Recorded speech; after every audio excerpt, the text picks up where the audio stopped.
Hello and welcome to today's Timmy Talks. Been away for a couple of days. I've been excessively busy, so I do apologise to both of my subscribers for missing out. And today I want to talk about how to get rid of negative people in your life. Yesterday I had the best day. It was a wonderful day. Went to a garden party. It was mainly to raise money for our local hospice. I can report we raised £550 for our local hospice in Ashford down in Kent, just by the very act of me drinking in a garden and buying a raffle ticket. So it was very successful indeed. But I was surrounded by people I really enjoy the company of, and I was surrounded by some very dear friends. And it made me think that in the past that every one of us has somebody in their life, sometimes you have more than one, who can be quite a negative influence on you. For some reason, it could be a family member or a friend or a work colleague or an employer, who seem to just thrive on attacking you and making you miserable or making you feel bad about yourself.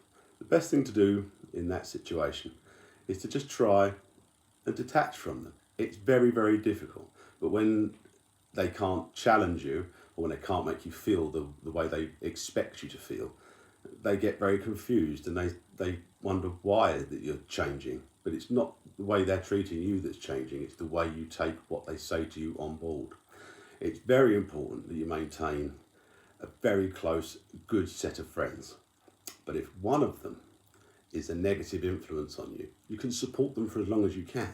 But when they start becoming a burden to you, where you start to think about them all the time, or do things for them, you don't expect anything back if you're doing things for a real friend. But if you're doing things for people with no gratitude or no appreciation, it really is a drain, and it's just so difficult.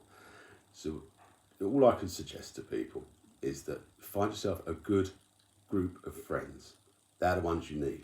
Not the person who makes you cry, makes you feel bad about yourself, borrows money off you, phones you up at 3 o'clock in the morning because they need something, regardless of how your life's going, and they just take it that you will do it. Stop being the person who will always do it. Look after yourself.